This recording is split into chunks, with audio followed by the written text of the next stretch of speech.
Behind me is the scene of a tragic yet vicious homicide which occurred in October of 2015. John Hurley Turner was gunned down on his own property by local law enforcement. When you hear of a police shooting, you want to believe that criminal activity was afoot. But here, a simple neighborhood dispute turned deadly. Local hunters were trespassing on Turner's property when he told them to leave. The hunters called law enforcement claiming they were threatened at gunpoint on neighboring property.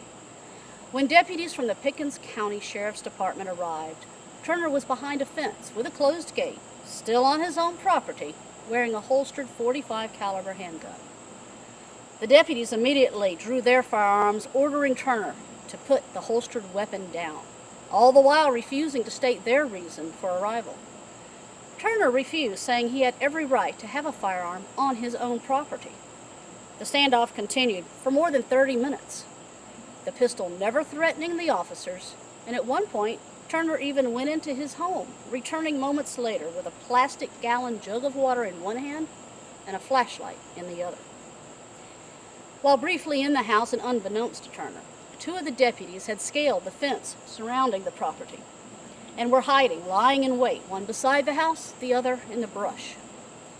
After Turner returned, a third deputy asked Turner if she could have a drink of his water.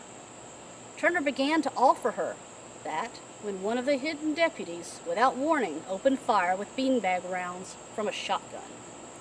Turner was knocked back, only then making a futile attempt at defending himself.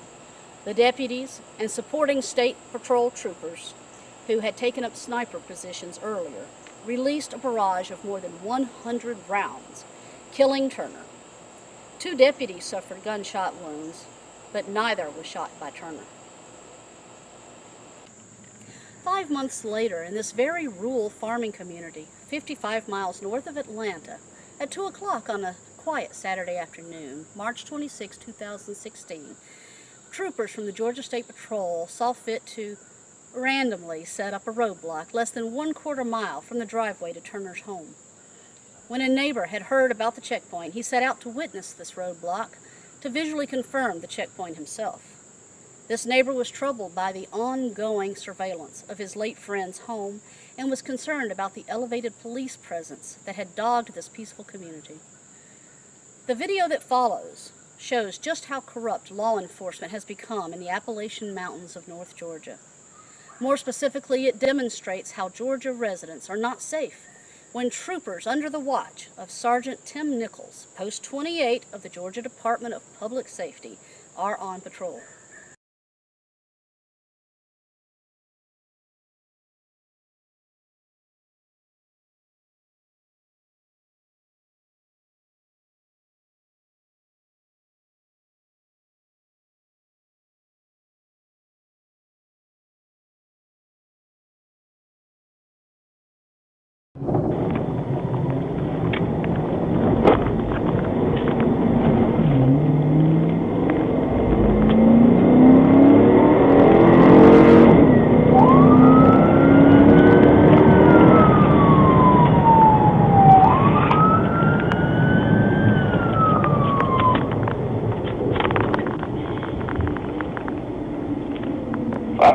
Jasper, 1038.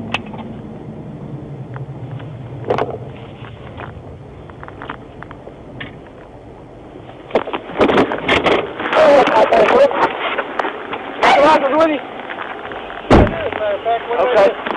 Well, we're doing a road check there. You can just turn around. You take your license. No, you don't. I have every legal right to go down the road. Well, we're doing a road check there. Yeah, no, I heard you were doing a road check. I heard you. You got your license? I do have my license. Okay. Yeah. Hey, Daniel, come here.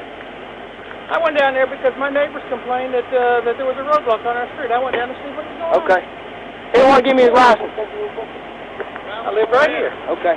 You might want to give me your license. I'm not. No, I did not. No, you want to go ahead and I want to go ahead and give me your license. Raise your voice. No, I don't want to. You want to raise your voice. Okay.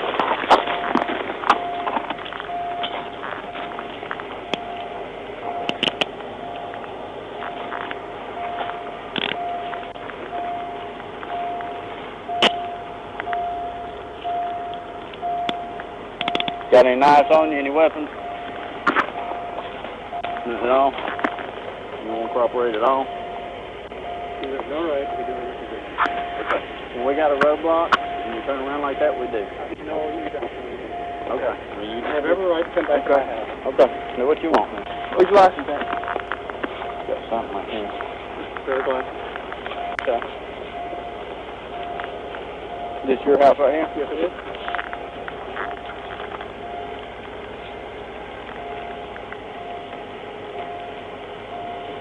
This where your ID's at, like this? Your ID right here, sir? Yeah, we can get that. Okay. Got a weapon in the car? Yes, it is. Okay. Is it under the seat?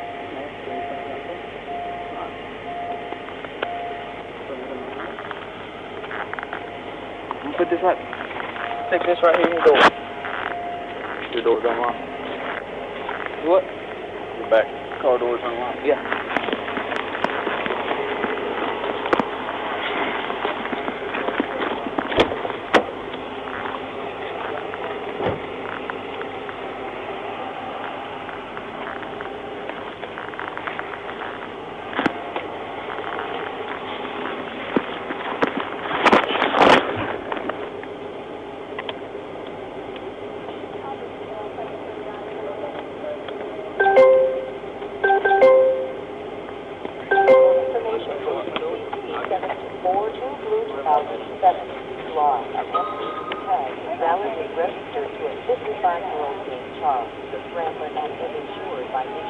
Valid insurance coverage. Charles Spradlin is a 55-year-old male and is sentenced to life.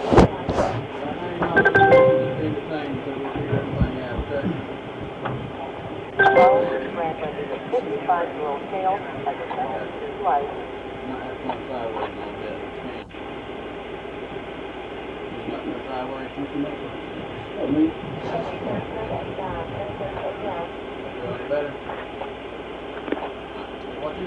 I would like your supervisor out here.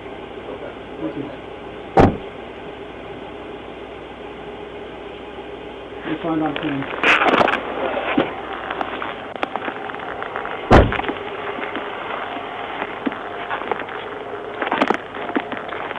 He's valid active, everything's good. What do you think? Well, he's wanting to talk to Tim, which really don't matter, but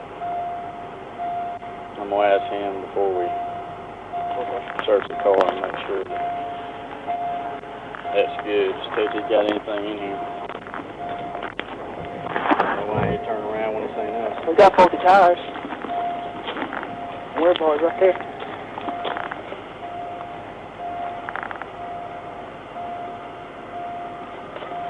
Hey, sir. We have one. Between us, he's pulling in the driveway, he's going to go around and went the other way. So Sato got him stopped. He says he lives here at this address, and he don't want us, searching anything or doing anything. Says we're violating his rights. He's got a weapon in the car. But before I start going through and searching everything, I want to make sure we were good. Since he turned around and went the opposite way. He's valid.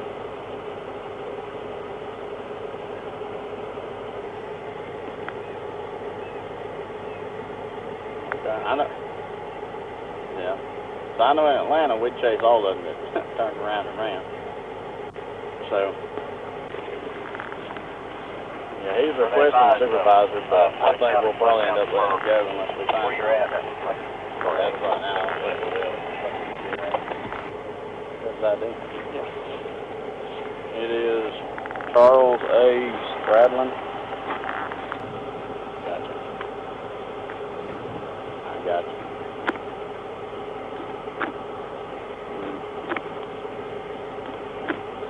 Okay. I appreciate it. See. What do you say?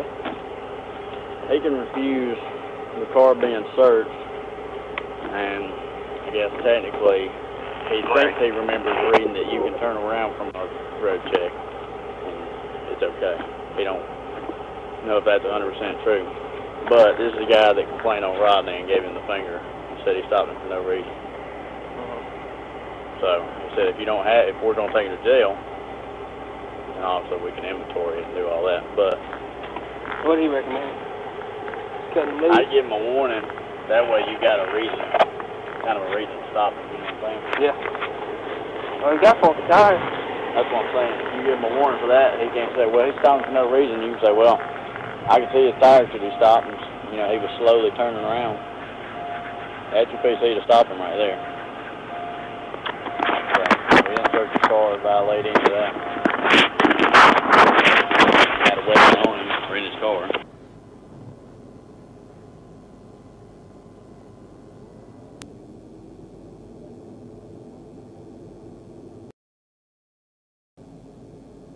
His windows looked kind of dark when he turned around.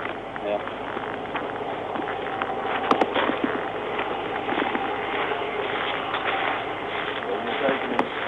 Obstruction, failure to present ID upon request, bald tires, and we'll see where his window tint's at.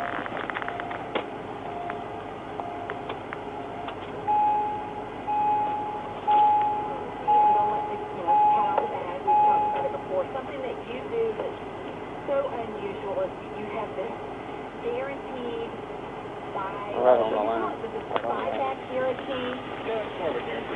Guaranteed sale. Okay, well, it just slows And then down. we're going to do that. We talk about this.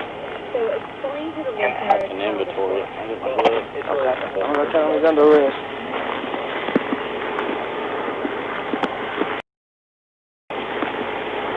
Nah, I wouldn't take it to jail. What? I wouldn't turn out tickets at the jail. This is not a police state. Well, I guess it is.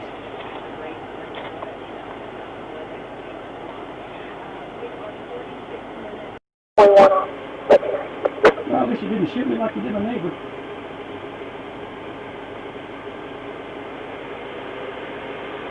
You're murdering a bunch of thugs. You guys are shame. Shame for the state. Yep. And you will be hearing from me, and we'll be sitting in your boss's office. Okay. He's already been notified. He's already been notified of the incident. Yeah, I know. Stop a guy that's just driving down the road for no reason. Yep. Search his car without his permission. Actually, it's an inventory, not a search. Yeah, you were searching my car. You were in my car without my permission. That is clear. Yeah. It's called the vehicle inventory. And you're going to tow my car from my driveway just because you guys want to hassle me. You should be ashamed of yourself. You really ought to be ashamed of yourself. Yes, sir. For touching and serving my butt. Yes, You guys are just there to make people's lives miserable. 29A, is that what you got? Do it.